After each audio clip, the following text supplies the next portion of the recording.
সকাল থেকে এ পর্যন্ত শুধু গোছাগুছির কাজগুলো সারলাম। কি কি গুছিয়েছি চলো তোমাদের দেখিয়ে দিই। 12টা বেজে গেছে, এখনো রান্না স্টার্ট করতে পারিনি। সবজি কাটলাম, মাছ কাটলাম। তা চলো কি মাছ কেটেছি, কি সবজি কেটেছি, এত টাইম কেন লাগলো, চলো বৃত্তান্ত তোমাদের নিজের চোখে দেখিয়ে দিই। না দেখলে বুঝতে পারবে না যে এসব কাজে সত্যি কি এতটা টাইম লাগার কথা কিনা। প্রচন্ড খিদে পেয়ে গেছে, এখনো রান্না তো স্টার্ট করিনি। রান্নাটা কতক্ষণে শেষ করব, তারপরে খাওয়া দাওয়া করব। তা চলো, এদিকে দুটো কড়াই বসিয়ে দিয়েছি, দুই সাইডে গরম হচ্ছে। আর সবকিছু সামনের পর গুছিয়ে নিয়েছি, চলো ঝটপট করে এখন বসিয়ে দেবো। তার আগে তোমাদের দেখিয়ে দিই কি কি গোছালাম। এখানে আলু পটল কেটে নিয়েছি, এটা একটা তরকারি রান্না করব। এখানে লাউ কেটে নিয়েছি, লাউ ঘন্ট করব। এখানে চিংড়ি মাছ খোসা ছাড়িয়ে সুন্দর করে ধুয়ে এনেছি, এটা করব লাউ ঘন্টর জন্য চিংড়ি মাছটা। আর এখানে কই মাছ কেটে নিয়ে আসলাম। এই কই মাছ কাটার পেছনেই আমার প্রচুর টাইম লেগে গেছে। দেখো কত বড় বড় কই মাছ। এই মাছগুলো দিয়ে তেল কই রান্না করলে ভীষণ ভালো লাগবে, কিন্তু তেল কই আমি করব না।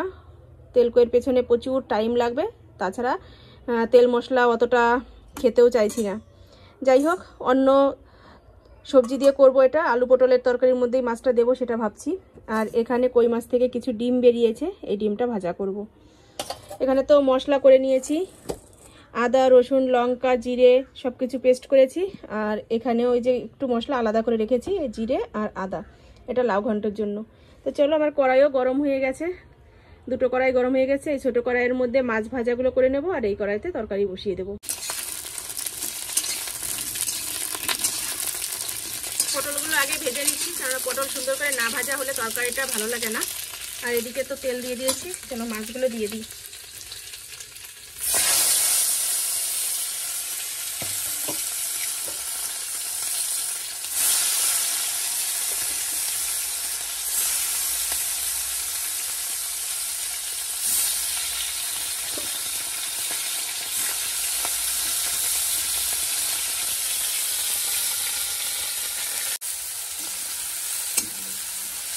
কই মাছগুলো ভেজে তুলে নিয়েছি, এখন এই যে চিংড়ি মাছগুলো সব ভেজে নিচ্ছি। দুই পদের মাছ ভাজতে একটু টাইম লাগবে, এর জন্য এই পাশে কড়াইতে বসিয়ে দিয়েছি। আর ওই সাইডে তো আলু পটল ভাজা হচ্ছে, এই যে মশলাটা দিয়ে দেবো এখন। আর আমার কড়াইটার দিকে তোমরা তাকিও না, এটা এমনি পরিষ্কার, কোনো রকম কালি নেই, কিন্তু এতটা কালো হয়ে গেছে উনুনে রান্না করার জন্য।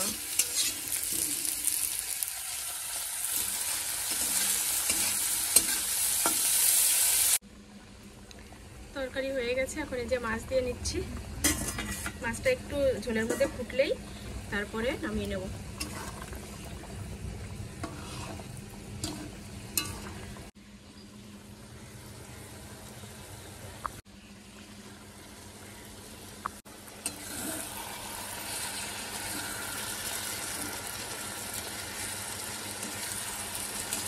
বাড়ি কমপ্লিট হয়ে গেছে, এই যে ফাইনাল লুকটা তোমরা দেখে নাও।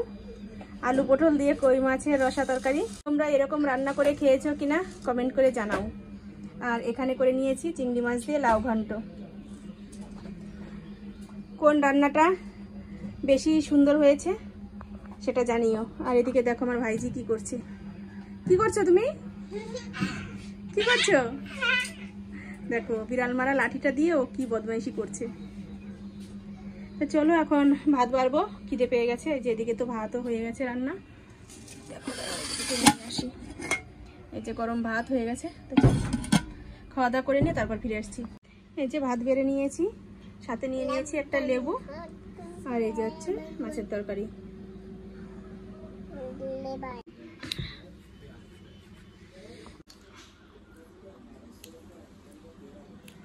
এত টেস্ট হয়েছে খাবার যে থাল পুরো চেটে ফুটে হাফিস করে দিয়েছি। কিছু নেই অবশিষ্ট থালে, একদম পরিষ্কার, ধুতে হবে না থাল, একদম ধুয়ে ফেলেছি চেটে চেটে।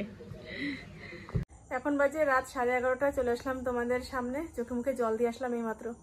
এতক্ষণ বসে বসে সেলাইয়ের কাজ করছি, 8টার সময় বসেছি, আর এখন এই রাত 11:30 পর্যন্ত কাজ করলাম। এইমাত্র কমপ্লিট হলো, তা উঠে এখন খাওয়া দাওয়া করব। তাই আসলাম রান্নার এখানে। ছেলেকে দিয়ে বলেছিলাম দুধ জল দেওয়ার কথা, তা ও দুধ জল দিয়েছে। এখন বলছে যে মা রুটি করেছি, রুটি খেয়ে নাও।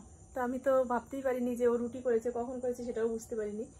বাবা ভাত খেয়েছিল আর ও হয়তো এইদিকে রুটি বানিয়েছে। তো চলো এখন রুটিটা খাবো, খেয়ে তারপরে শুয়ে পড়বো। আর দাদার ঘর থেকে দিয়েছে ডিম ভুজিয়া। এই যে এখানে রুটি করেছে, আবার দেখো ভাজ করে রেখেছে। দুটো রুটি ভাজ করেছিস কেন?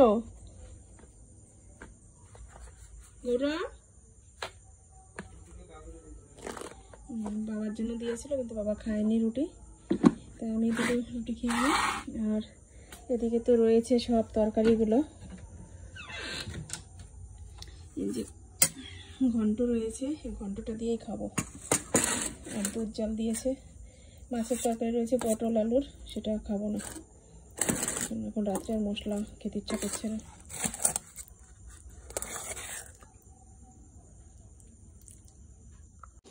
আর এখানে যে দুধ জাল দিয়ে রেখেছে। তুই খেয়েছিস দুধ? তাই। আর এখানে রয়েছে যে ডিম ভুজিয়া, এটা এখন নিয়ে নেব। এর মধ্যে টমেটো, পেঁয়াজ, লঙ্কা সব কিছু দিয়ে ভেজেছি এটা।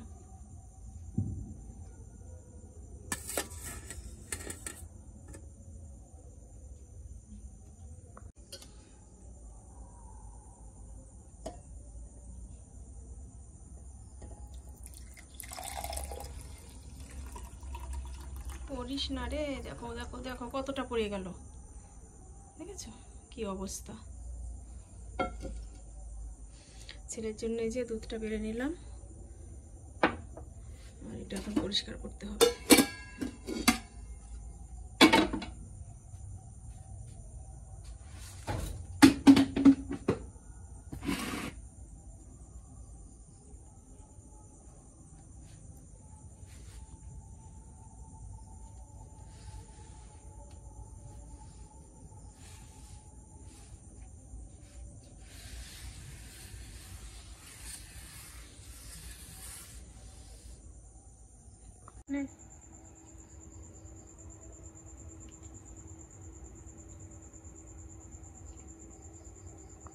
এই যে খাবার হাতে নিয়ে নিয়েছি, এখন ঘরে বসে বসে খাবো। তো চলো আজকের মতো এখানেই বিদায় নিচ্ছি। তোমরা ভালো থেকো, সুস্থ থেকো, আর আমার চ্যানেলটি সাবস্ক্রাইব করে দিও, আমার পাশে থেকো। চলো আজকের মতো গুড নাইট।